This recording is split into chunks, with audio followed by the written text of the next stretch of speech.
NIC Asia लघुवित्तले लाभांश घोषणा गरेको छ। यसको अपडेट लिएर आएको छु र मैले लगानीकर्ताको इन्स्ट्यान्ट रेस्पोन्स हेर्दाखेरि चाहिँ एकदम निराश भएको देखिन्छ। अब घोषणा त गरिसक्यो होइन, अब चेन्ज हुने होइन। अबका विकल्प के हो त्यो विषयमा अब हामी छलफल गर्छौँ। एनआइसी एसिया लघुवित्त वित्तीय संस्थाले गत आर्थिक वर्षको मुनाफाबाट सेयर धनीलाई वितरण गर्ने लाभांश घोषणा गरेको छ। चुक्ता पुँजीको 5.41% नगद लाभांश वितरण गर्ने घोषणा गरेको हो। नेपाल राष्ट्र ब्याङ्कबाट स्वीकृत भई आगामी वार्षिक साधारण सभाबाट पारित भए पश्चात सो लाभांश वितरण गरिनेछ। अब लघुवित्तको खास ब्युटी भनेकै लाभांश हो होइन। लाभांश राम्रो दियो भने त्यसको प्राइस अप हुन्छ र प्राइस अप भएको कारण नै लाभांश हो कि। प्राय 20 देखि 25% त न्यूनतम हामी आश गरिहाल्छौँ होइन। 1600, 1700, 1800 लगानी भएको हुन्छ। अब यो हिसाबले भन्ने हो भने अब लगानीकर्तालाई निराश बनाउने गरी घोषणा भएकै हो। अब कम्पनीलाई त तपाईँले अब त्यस्तो दोष दिन मिल्दैन, किनकि बोर्ड अफ डाइरेक्टरसँग नियन्त्रणको अधिकार हो। उनीहरूलाई अब अहिले डिभिडेन्ड घोषणा गर्ने अवस्था रहेन, अथवा चाहिँ उनीहरूको अहिले रिसेन्ट टाइममा अब मर्जिङ भएको छ, पेड अफ क्यापिटल बढेको छ। त्यो हिसाबले गर्दाखेरि यो चाहिँ अब कम देखिएको हो। कम्पनीलाई चाहिँ दोष नदिउँ, तर हाम्रो लगानीको चाहिँ एउटा के भन्छ रिटर्न चाहिँ एकदमै लो भयो। त्यो कुरा चाहिँ अब आफूले चाहिँ अब डिसिजन गर्ने हो कि है। अब कम्पनीले यसो गर्यो उसो गर्यो भन्ने कुरा होइन, किनकि सेयर मार्केटमा यस्तो हुन्छ। अब यो कम्पनीमा लगानी गरेपछि आफैले कुर्सीमा बसेर चलाएको कम्पनीले त प्रफिट दिँदैन। अब हामीले त अरूको भरमा हामीले पैसा लगाएका हुन्छौँ, त्यो पनि कमाए पनि उनीहरूले दिनुपर्छ भन्ने ग्यारेन्टी भएन।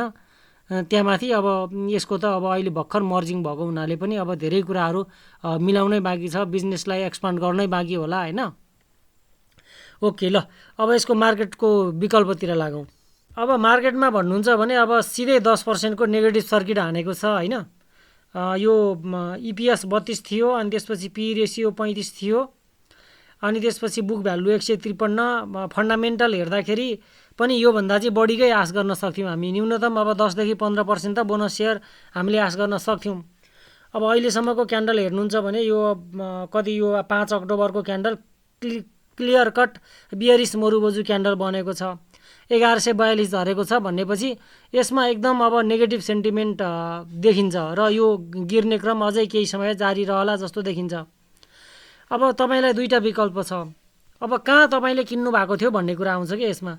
अब रिसेन्ट टाइम किन्नु भएको थियो भने अब स्टप लस 5-7%, 10% भित्र तपाईँको छ भने अब त्यसलाई के गर्ने भन्दा मार्केटबाट अब एक्जिट हुँदैखेरि ठिक देखिन्छ अहिले तत्काललाई। किनकि अब योभन्दा बाहेक विकल्पै नभएको भए चाहिँ तपाईँले अब होल्ड गर्ने हो होइन। अब भनौँ न योभन्दा 200 रुपियाँ बढी त छ नि अर्को लघुवित्त, के अरे आजै घोषणा गरेको मेरो लघुवित्त होइन, मेरो माइक्रो फाइनेन्स। अब लगभग अब यस्तो अब यसको लगानी चाहिँ अर्कोमा सिफ्ट गर्नुभयो भने चाहिँ तपाईँको लगानीले केही न केही त रिटर्न देला नि त होइन। अब एउटा विकल्प तपाईँलाई यो के अरे स्टक सिफ्ट गर्ने, आखिर पैसा पनि यहाँ तपाईँले फ्रिज नै राख्ने हो भनेपछि अर्को सेक्टरमा मुभ गर्नुभयो भने यहाँको लस त कभर हुनेवाला छैन अहिले तत्काललाई। मानौ तपाईँ कुन बेलामा 1600मा फस्नु भएको थियो भने तपाईँको त पैसा निकाल्दा अब 1600 त आउँदैन, 1100 आउने भयो। अहिले पनि त मार्केट भ्यालु अनुसार त तपाईँको 1100 नै हो।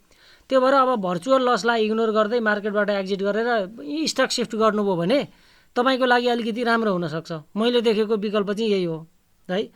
त्यो पनि आज त किन्ने मान्छे थिएन जस्तो लाग्छ। आजको ट्रेड पनि त्यति धेरै ट्रेड भएन जस्तो लाग्छ। ओके, डिमान्डै हुँदैन नि त यस्तो केसमा। ल यही हो विकल्प, यही हो अहिले तत्काललाई होइन। अब होइन म लङ टर्मलाई होल्ड गर्ने हो भन्नुहुन्छ भने एनआइसी एसिया ब्याङ्कले प्रवर्धन गरेको लघुवित्त हो। लघुवित्तमा त्यस्तो यसको फन्डामेन्टल चाहिँ एकदम विक भयो। बोनस दिएन भन्दैमा हामीले फन्डामेन्टल्ली चाहिँ यो गए गुज्रेकै कम्पनी हो भन्न चाहिँ सक्दैनौँ। अब लङ टर्म होल्ड गर्छु राख्छु म पैसा भन्नुहुन्छ भने त त्यो अलग पाटो हो। तैपनि विकल्प हुन्जेल त विकल्पको सदुपयोग पनि गर्न जान्नुपर्छ। स्टकमा पैसा हालेर निधाएर बसेर मात्रै हुँदैन, अलिकति चनाखो बनेर स्टक सिफ्ट गर्न सक्यो भने पनि राम्रै दिन्छ। हस्, आजको यो भिडियो यति नै। अर्को भिडियोमा फेरि भेट्छु। धन्यवाद।